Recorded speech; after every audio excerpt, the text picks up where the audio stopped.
Ikarus buses. While the Hungarian manufacturer's heyday is in the past, it certainly produced some very iconic buses. But one stands out as being a bit different from the rest. This is the story of the Ikarus 55, the cult bus with one of the biggest derrieres of them all. Hi, this is Jeffrey. Now, many of you, I'm sure, are familiar with the Hungarian bus manufacturer Ikarus. Now, Ikarus produced many different types of buses for both Eastern Europe and the Soviet Union. Now, with the breakup of the Soviet Union in the early 1990s, that's when Ikarus went into its steep decline.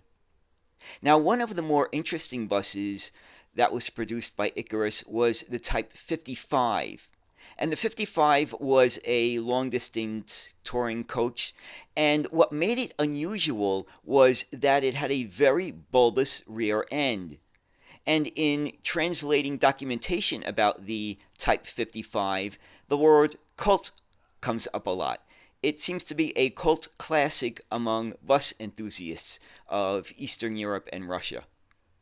And it's a very interesting story, and luckily there's a lot of archival information available about the Type 55. So let's get started in learning about the Ikarus Type 55 bus.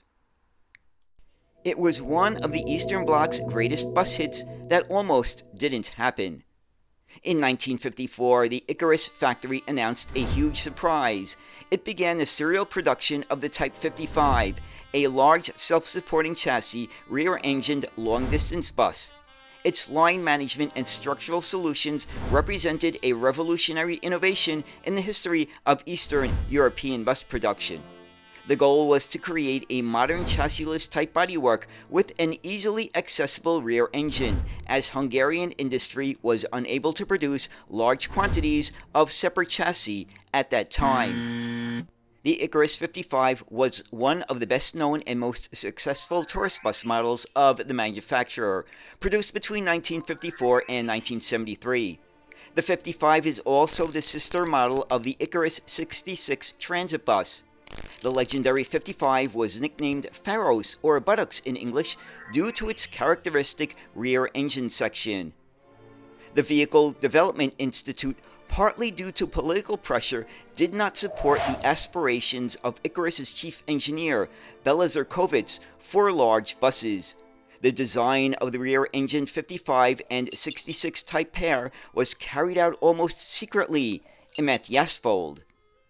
The 55 was designed by Georgy P. Horvath in several stages and was based on the rear-engine body design of Aladir Nimit's diploma thesis from 1955. The first prototype was the Ikarus 66 with the call sign A58, which was completed in 1952 and did not yet have the later cult status rear end, but instead had a rounded solution similar to that of the Ikarus 60. In 1953, the first prototype built with the classic rear part, the A60, was completed, which was indeed the direct predecessor of the Ikarus 55. Laszlo Diak played a major role in the design of this particular rear part of the bus. A fundamental aspect was that the engine should be easy to maintain, and the early Zero Series buses already had an engine tent that opened on two sides, which perfectly met this requirement.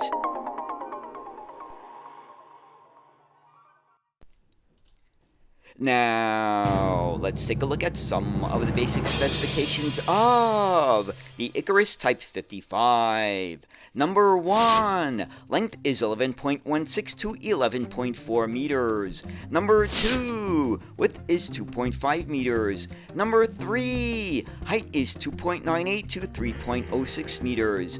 Number 4, empty weight is 9,300 to 9,500 kilograms. Number 5, wheelbase is 5.55 meters. Number 6, number of seated passengers ranged from 32 to 45 depending upon configuration. Number 7. Engine is the Cespel D-613, a water-cooled inline 6-cylinder pre-chamber turbocharged diesel generating 125 to 145 horsepower. And finally, number 8. Suspension was of the leaf spring type. When the vehicle was officially introduced, it was the victim of strong attacks. Practically every innovation was criticized. In the end, Zurkowitz's professionalism and steadfastness, as well as the fact that the Soviets had also begun to experiment with a similar type of bus, the ZISZ-154, proved to be enough for the type to survive the criticism.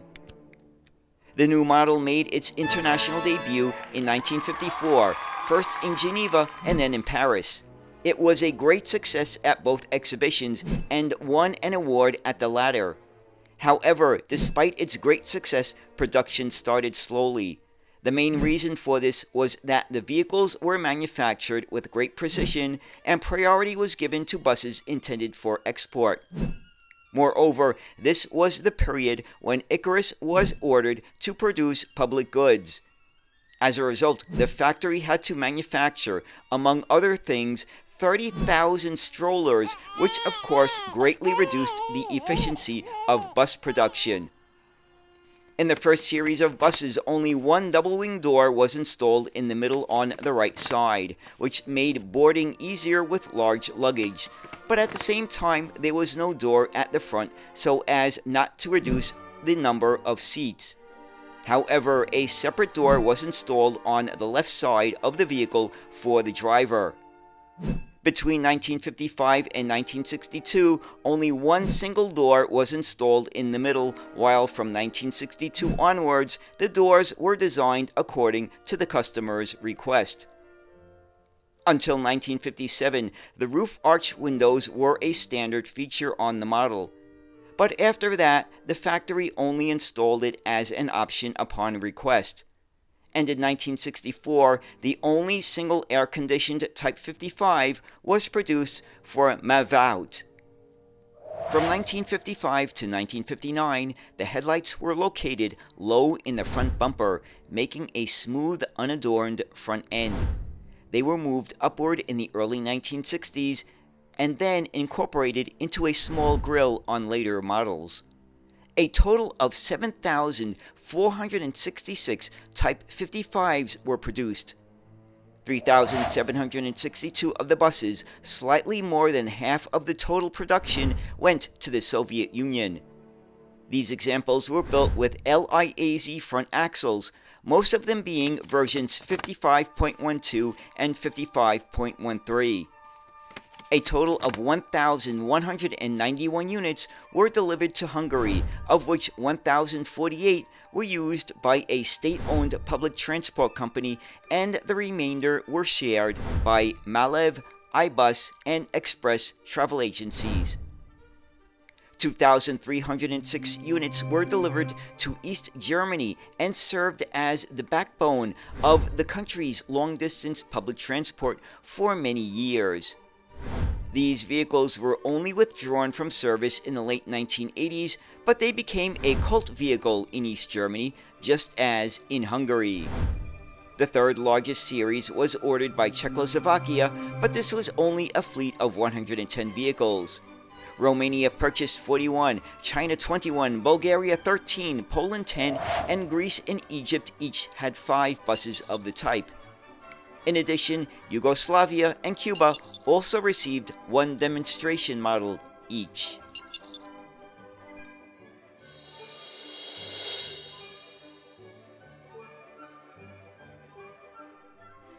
And so there it is, the story of the Ikarus Type 55 bus.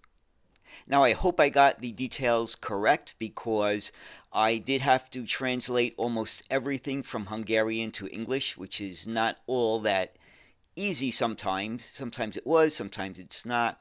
But I think I got most of it, or hopefully all of it, correct. Now, if I mispronounced anything, I'm very sorry about that because I'm just not all that knowledgeable about Hungarian. So, if you have any other details that are very interesting about this bus, let us know. Or if you have any experience using or riding the Type 55, that would be interesting to hear as well. So, anyway, I hope you enjoyed this look at the Ikarus Type 55 bus. And as always, thank you so much for watching, and have a great day. Bye.